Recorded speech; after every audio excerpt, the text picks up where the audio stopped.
Hello students, आज हम class 8 agriculture का पार्ट नंबर 2 पढ़ने जा रहे हैं। Sorry students, unable to upload that part. तो आज हम पढ़ेंगे फार्म सिस्टम से। एग्रीकल्चर और farming can be looked at a system. अगर हम एग्रीकल्चर और फार्मिंग को देखें तो वो एक सिस्टम की तरह चलती है, जिसमें हमें कुछ इनपुट्स डालना होता है, जो कि हमारा सीड, फर्टिलाइजर्स और जो भी हम टूल्स वगैरह यूज़ करते हैं। एंड लेबर मीन्स हमें उसे टाइम देना पड़ता है ताकि हमारी क्रॉप अच्छे से ग्रो करे, और हमें आउटपुट में क्या मिलता है? अच्छी फसल। स्टूडेंट्स, ये सब हमारे इनपुट्स हैं। आपको डायग्राम के थ्रू भी बताया गया है। हमने मशीनरी यूज़ की, सीड्स डाली, केमिकल डाले और स्प्रे वगैरह किया वाटर, तो हमें आउटपुट क्या मिला? अपनी क्रॉप्स जो हमें ग्रो करनी है। एंड स्टूडेंट्स, यहाँ पे कुछ फिजिकल इनपुट्स भी है, मतलब जो बाहर से उसे मिलती है, जैसे कि हमारा रेनफॉल, सनशाइन उसे बाहर से मिलेगी, जिसकी वजह से टेम्परेचर मेंटेन रहेगा। और सॉइल भी एक फिजिकल इनपुट है, और स्लोप यानी वो कैसी जगह पे ग्रो कर रहे हैं हम क्रॉप। बाकी जो ह्यूमन की खुद की इनपुट है, वो उसका लेबर कितना टाइम दे रहा है, वो कैसे हम उसमें मशीन वगैरह, ये सब ह्यूमन इनपुट्स हैं। सो क्या क्या चीज़ें आती हैं स्टूडेंट्स? प्लोइंग यानी हम जो ज़मीन में टूल से सॉइल को लूज करते हैं, उसे प्लोइंग बोलते हैं। देन सोइंग किसे कहते हैं? बीजों को डालना। नेक्स्ट इज इरिगेशन, मतलब स्टूडेंट्स वाटर को स्प्रिंकल करना, प्रोवाइड करना क्रॉप को। फिर वीडिंग यानी जो अनवांटेड प्लांट्स, कुछ झाड़ियाँ टाइप ग्रो हो जाती हैं आपकी क्रॉप के साथ, तो वो वीड्स होती हैं, वो उसका सारा न्यूट्रिशन ले लेती हैं, तो हमें उसे हटाना होता है। And last step is students, जब हमारी क्रॉप बन के रेडी हो जाती है तो हम उसे हार्वेस्ट यानी काट लेते हैं। The outputs from the system include, तो हमें क्या आउटपुट मिलता है स्टूडेंट्स? क्रॉप। और अगर कोई एनिमल वगैरह है तो हमें उससे क्या प्रोडक्ट मिलता है? वूल। और डेयरी प्रोडक्ट्स भी मिलते हैं स्टूडेंट्स, और पोल्ट्री प्रोडक्ट्स जैसे कि एग्स वगैरह। स्टूडेंट्स, ये एक सिस्टम की तरह चलता है पूरा, चाहे आप उसे किसी एनिमल पे पूरा अच्छे से उसकी केयर करें। स्टूडेंट्स, ये भी आउटपुट ही है हमारा। स्टूडेंट्स, हमारा नेक्स्ट टॉपिक है टाइप्स ऑफ फार्मिंग। जो हमारी फार्मिंग होती है स्टूडेंट्स, वो भी दो टाइप्स की है। एक है स्टूडेंट्स हमारी सबसिस्टेंस फार्मिंग एंड दूसरी कमर्शियल फार्मिंग। सो स्टूडेंट, जो सबसिस्टेंस फार्मिंग होती है, वो जो फार्मर है वो अपने लिए उसे ग्रो करता है क्रॉप्स को, अपने पर्सनल यूज़ के लिए, और उसे एक छोटी एरिया में उसे मेंटेन करके रखता है। यहाँ पे आपको यही बताया गया है, आप इसे एक बार रीड कर लीजिए। लो लेवल्स ऑफ टेक्नोलॉजी होती है, हाउस होल्ड लेबर होती है जो कि प्रोड्यूस करती है स्मॉल अमाउंट पे, यानी यहाँ पे स्मॉल आउटपुट लिख दिया तो हमें कम क्रॉप मिलेगी यहाँ पे। तो इसमें भी आपको फर्दर क्लासिफिकेशन देखने को मिलेगी। सबसिस्टेंस फार्मिंग में दो टाइप्स के हैं, एक इंटेंसिव और दूसरी स्टूडेंट्स हमारी प्रिमिटिव है। तो इंटेंसिव में क्या होता है स्टूडेंट्स? यहाँ पे स्टूडेंट्स जो इंटेंसिव फार्मिंग है, वहाँ पे जो फार्मर होता है वो एक स्मॉल प्लॉट में यूज़ करता है उसका लैंड, सिंपल टूल्स यूज़ करता है और ज़्यादा लेबर यूज़ करता है। Climate with large number of days with sunshine and fertile soil permit growing of more than one crop annually on the same plot। तो यहाँ पे कह रहे हैं स्टूडेंट, क्लाइमेट और ज़्यादा नंबर डेज लगते हैं, सनशाइन और फर्टाइल सॉइल क्या परमिट यानी हमें क्या ऑलो करती है? ज़्यादा क्रॉप उगाती है एनुअली, यानी पूरे साल भर उसी प्लॉट में। Rice is the main crop, यहाँ पे जो हमारी राइस है वो मेन क्रॉप है। अदर क्रॉप इंक्लूड वीट, मेज, पल्सेस, ऑयल सीड। बाकी ये सारे क्रॉप्स भी इसी तरीके से वो उगा सकते हैं।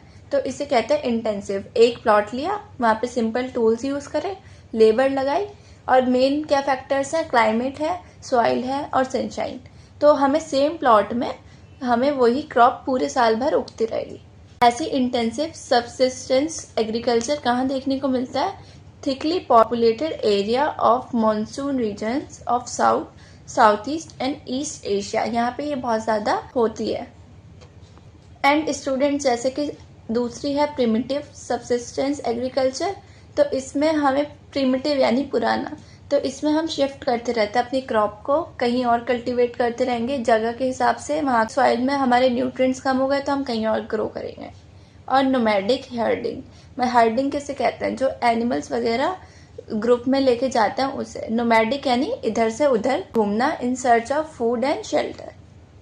प्रिमिटिव में ये दो मेथड है, shifting cultivation and nomadic herding. अब यहाँ पे इसका डिटेल में है।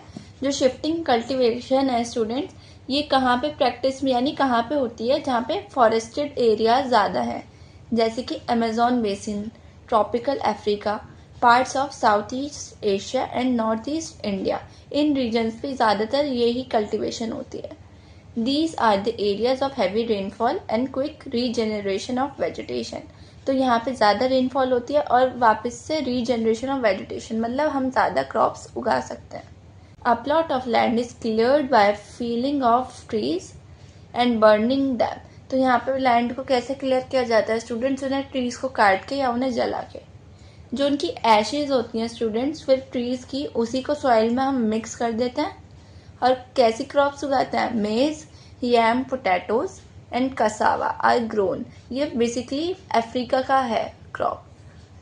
After the soil lose its fertility. तो आप जब वो क्रॉप उगा लेते हो उसके बाद वो अपनी फर्टिलिटी, यानी जैसे वो पहले थी न्यूट्रिएंट्स वाली, वो लूज कर देती है। अब वो सॉइल वैसी नहीं रहती, तो फिर क्या करते हैं? वो वाला लैंड को छोड़ देते हैं और जो कल्टीवेशन होता है वो नहीं, फिर अगले प्लॉट पे शिफ्ट कर देते हैं। मतलब हम न्यू लैंड पे शिफ्ट हो जाते हैं, वो प्रीवियस वाला छोड़ देते हैं।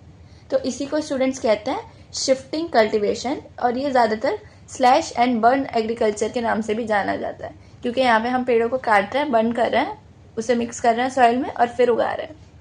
तो आई होप स्टूडेंट आपको ये समझ आ गया होगा। और लास्ट है हमारा प्रिमिटिव मेथड में नोमैडिक हर्डिंग। इसमें क्या होता है students? Semi arid and arid regions of Sahara, central Asia and some parts of India like Rajasthan, Jammu and Kashmir. तो स्टूडेंट जहाँ पे सेमी एरिड किसे बोलते हैं? जहाँ पे स्टूडेंट्स बहुत कम रेनफॉल होती है या फिर होती ही नहीं। तो इस टाइप के रीजन में कैसी फार्मिंग देखते हैं हम? जो हर्ड्समैन होते हैं वो प्लेस टू प्लेस घूमते हैं अपने जानवरों के साथ, उनके चारे और पानी की तलाश में। अलॉन्ग डिफाइंड रूट्स, उनके कुछ फिक्स रास्ते होते हैं। This type of movement arises in the response to climate constraints and terrain. Climatic constraints क्या होता है? हमारी एक्टिविटीज से जो क्लाइमेट पे फर्क पड़ रहा है, जैसे कि अगर हम कुछ पेड़ वगैरह काट रहे हैं तो उससे भी क्लाइमेट पे फर्क पड़ेगा। तो इसमें वो चेंजेस आ जाते हैं अगर हम ऐसे मूवमेंट शो करेंगे, मतलब वहाँ पे लोग हट जाएंगे वहाँ से, तो हो सकता है वहाँ का वेदर नॉर्मल हो जाए। Sheep, camel, yak and goats are the most commonly reared. और वहाँ के लोग क्या, कौन से जानवर चराते हैं? Sheep, camel, yak, goats. They provide milk, meat, wool, hides and other products the herder and their families. तो ये सारे जो एनिमल है मेनली उन्हें फूड भी प्रोवाइड करते हैं, वूल भी प्रोवाइड करते हैं, जिनसे उन्हें कपड़े मिल जाते हैं। इस तरीके से ये अपनी नोमैडिक लाइफ जीते हैं। तो आई होप स्टूडेंट्स आपको ये सारा क्लियर हुआ होगा। आज मैंने जितना कवर करा, बाकी का चैप्टर हम न्यू पार्ट में कवर करेंगे। Thank you.